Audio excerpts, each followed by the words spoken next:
Kent County Council have said it cannot safely look after any more child refugees unless other local authorities step in to help. It comes as the UK has seen an increase in people arriving illegally into the country in recent months, with many undertaking the dangerous journey, of course, across the Channel from France. So far this year, more than 400 accompanied asylum seeker children have made it to the Kent coast.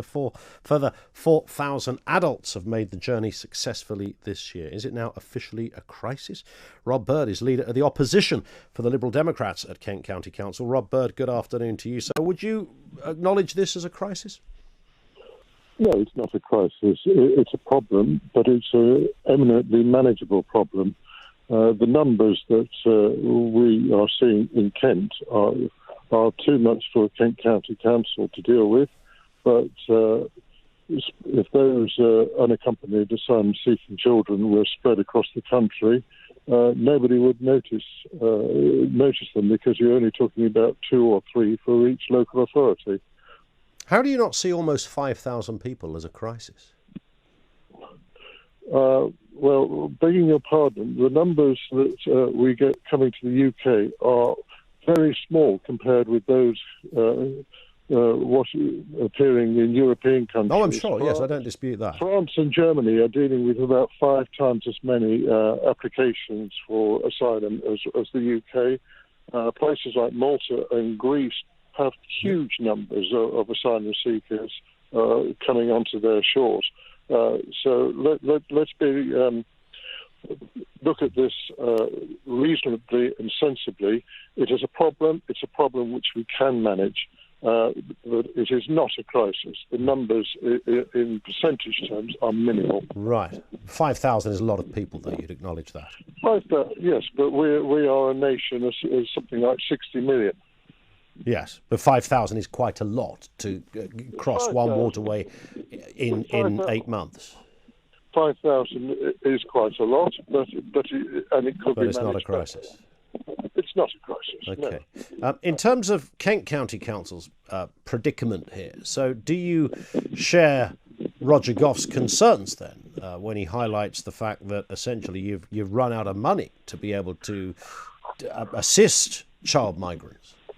I wouldn't say we've run out of money. We've run out of resources, because the Home Office have calibrated the number of young children we can look after, and that they think that Kent can look after just over 200 asylum-seeking children in safety, and we are currently looking after just short of 600.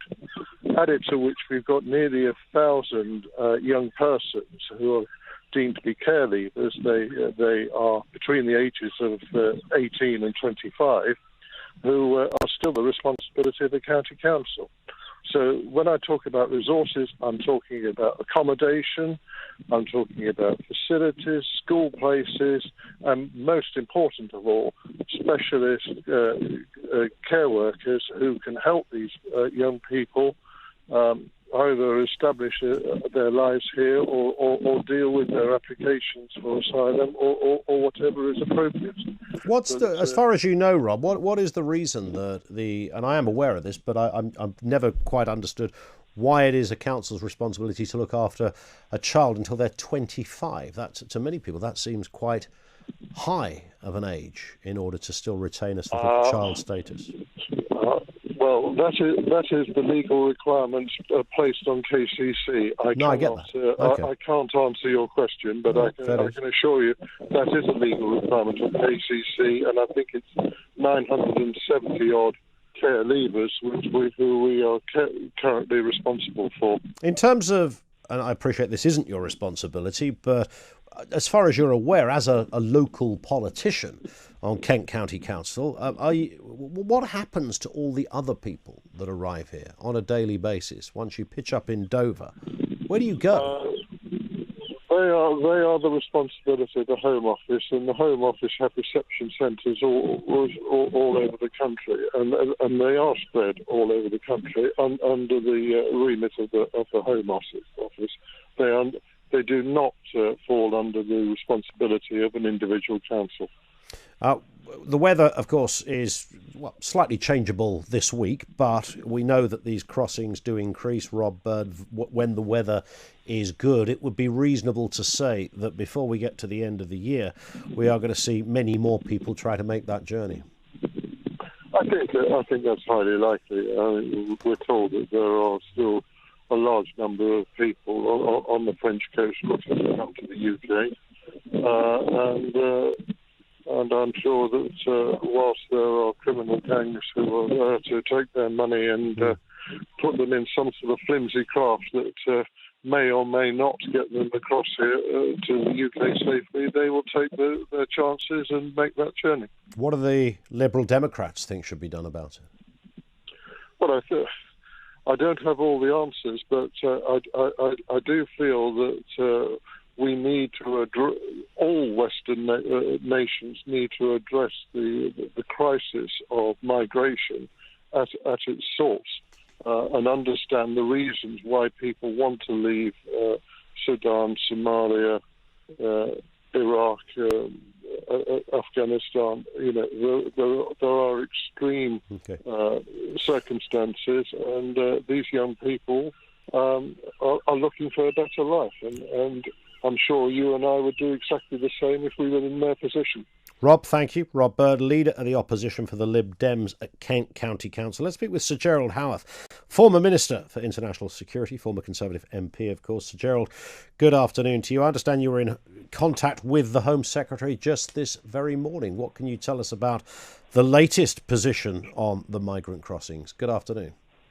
Well, good afternoon, Ian. Yes, I did have quite a long chat with the Home Secretary a couple of days ago, as it happens. And all I think that your listeners ought to be aware of is how incredibly appalled and frustrated the Home Secretary herself is at what she acknowledges is a complete farce, as these people drift across the Channel from France and are not constrained sufficiently by the French.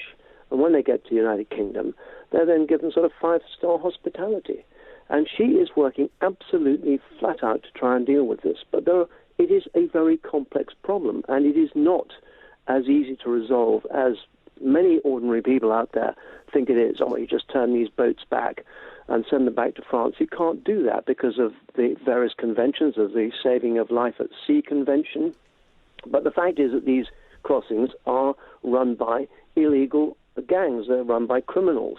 And I don't think many people in this country will know that already this year, just this year alone, 23 people smugglers have been locked up in the United Kingdom, and other investigations are underway.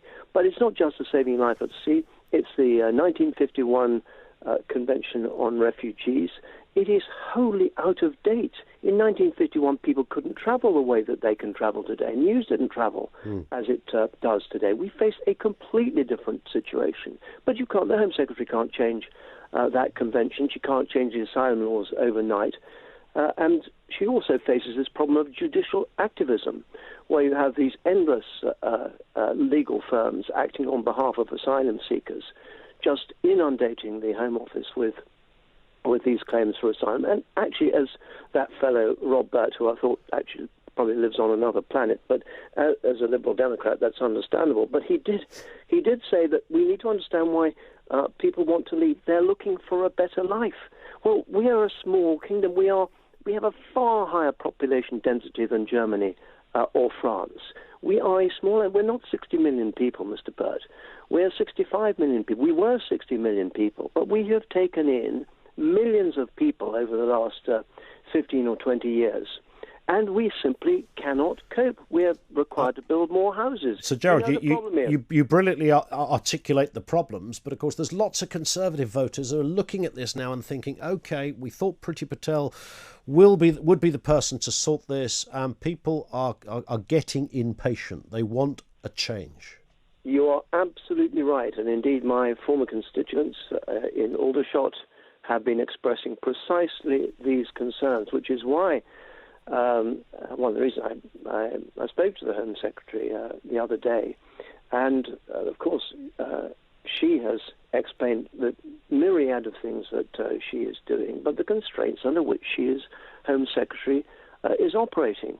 I mean, let me just give you an example of what is going on. What Britain is, we're funding patrols on the beaches of France by some 45 gendarme reservists. And we're supporting airborne surveillance assets such as drones and planes, seeking to identify migrants preparing a crossing so they can be intercepted. The British have provided the French with extensive resources and continue to work in a constructive way to tackle the issue. This is what the Home Secretary is telling me. But the French basically want more money and don't want to get involved in interception. What is needed is that if these people manage to cross the international border in the Channel between France and the United Kingdom, it seems to me what needs to happen is that instead of their being picked up by the border force and taken to a five-star hotel in Britain, what should happen is that the border force should return them to France, turn the boats round and send them back to France whence they came. And of course in France, as I saw in the year about 10, 20 years ago when I was a member of the Home Affairs Committee, the French are now providing again a kind of refuge outside Calais as they did at Saint-Gat, where these people congregate, and the French know that they are trying to make an illegal crossing to the United Kingdom. Well, we're supposed to be members of the same organisation at the moment, the EU. Yet what cooperation has there been with France to turn those people back, arrest them as illegal asylum seekers, or process them in France? They should be processed in France, not in the United Kingdom. Already the Home Secretary has chartered aircraft to take people back. That is not commonly known. So people think that they just end up in hotels here. Well, a lot of them do, but some of them are being sent back, and there is a program to send more back, to charter more planes to send them back over the next few months. Sir Gerald, on that point, thank you. I think the figure is only about 155, I have to say, in terms of those that have gone back in the last couple of years. Sir Gerald Howarth, who spoke to the Home Secretary just this week, he's a former Conservative MP and former government minister